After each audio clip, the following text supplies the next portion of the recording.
Assalamualaikum warahmatullahi wabarakatuh. Halo semuanya, perkenalkan nama saya Reski Aprilia dengan NIM B1A123163.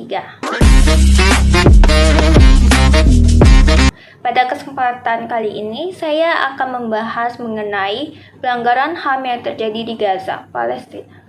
Video ini saya buat untuk memenuhi tugas akhir mata kuliah Hukum Hak Asasi Manusia dengan dosen pengampu Bapak Budi Ardianto SHMH. Kenapa topik ini sangat penting untuk kita bahas? Yaitu karena yang terjadi di sana bukan sekedar konflik atau perang biasa, tapi sudah menyentuh batas pelanggaran hak-hak dasar manusia. Ini adalah kondisi Gaza pada saat ini. Ribuan warga sipil tewas, termasuk anak-anak dan perempuan. Rumah, sekolah, dan rumah sakit dibom tanpa ampun.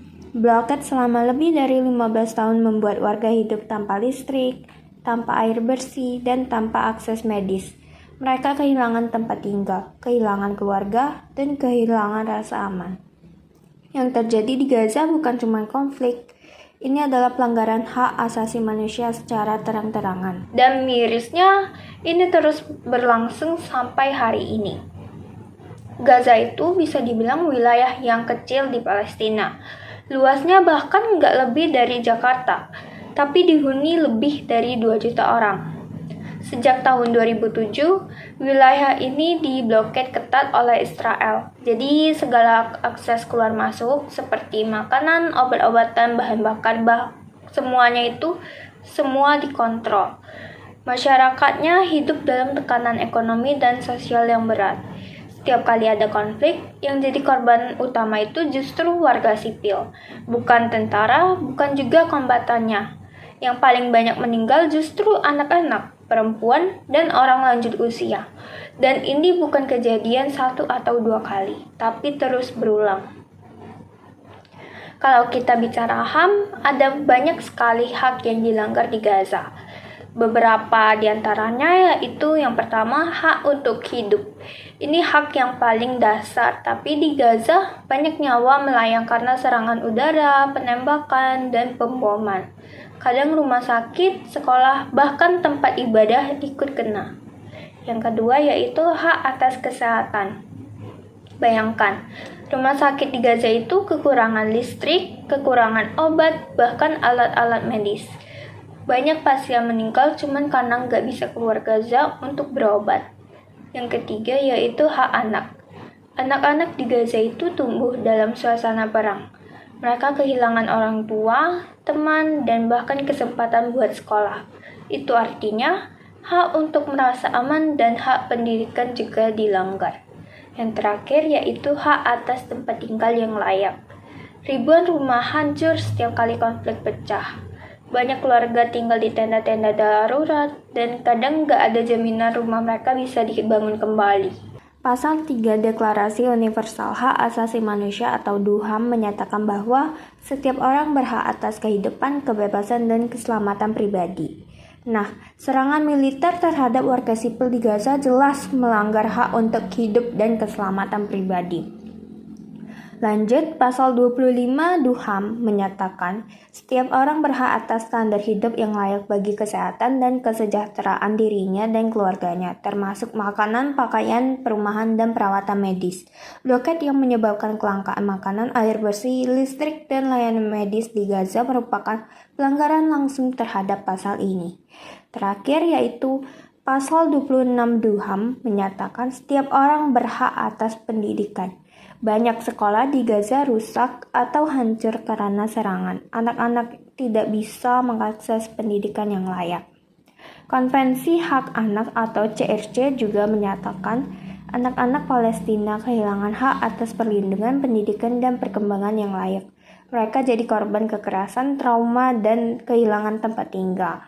Konvensi Jenewa 1949 juga menyatakan bahwa serangan terhadap warga sipil, tenaga medis, dan fasilitas sipil melanggar prinsip-prinsip hukum humaniter internasional, khususnya prinsip distinction dan proportionality.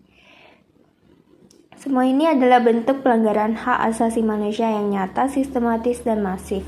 Kita tidak bisa hanya diam, hukum harus ditegakkan, kemanusiaan juga harus dibela. Semua hal ini jelas melanggar Deklarasi Universal HAM dan juga konvensi internasional lainnya. Kalau kita lihat dari sisi hukum internasional, tindakan-tindakan kayak gini bisa dikategorikan sebagai kejahatan perang atau bahkan kejahatan terhadap kemanusiaan. Konvensi Jenewa udah ngatur bahwa warga sipil itu harus dilindungi dalam situasi perang. Tapi kenyataannya, di Gaza justru mereka yang paling menderita. Mahkamah Pidana Internasional atau ICC sebenarnya punya wewenang buat menyelidiki dan menindak lanjut pelanggaran semacam ini. Tapi proses hukumnya sangat lambat dan banyak kepentingan politik yang bikin penyelesaian kasusnya itu macet atau stuck di tengah-tengah. Negara itu juga punya 3 kewajiban utama dalam HAM, yaitu menghormati, melindungi, dan memenuhi hak asasi manusia. Israel sebagai negara yang menguasai wilayah itu meski secara politik diperdebatkan, tetap punya tanggung jawab hukum atas keselamatan dan kesejahteraan warga sipil. Tapi tanggung jawab nggak berhenti di sana. Komunitas internasional, terutama negara-negara besar dan organisasi seperti PBB juga punya peran. Sayangnya, banyak negara diam. Bahkan ada yang justru mendukung salah satu pihak tanpa peduli dampaknya ke warga sipil. Indonesia termasuk negara yang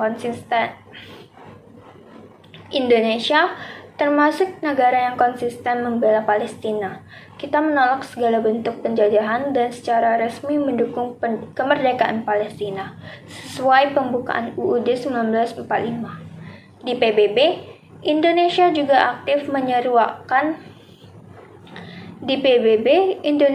aktif menyerukan penghentian kekerasan dan pengiriman bantuan kemanusiaan. Tapi jujur, kita juga punya PR, yaitu meningkatkan kesadaran masyarakat soal isu ini. Kita nggak bisa bantu secara langsung, tapi lewat edukasi, diskusi, dan suara kita tetap bisa berkontribusi. Pelanggaran HAM di Gaza itu bukan cuma soal Palestina. Pelanggaran HAM di Gaza itu bukan cuma soal Palestina. Ini soal kemanusiaan. Soal bagaimana kita itu memandang nilai hidup manusia. Apakah semua orang punya hak yang sama atau hanya orang-orang tertentu saja? Sekian presentasi video saya. Apabila ada kesalahan dalam pengucapan, saya mohon maaf. Saya akhiri dengan wabillahi taufiq wal hidayah. Wassalamualaikum warahmatullahi wabarakatuh.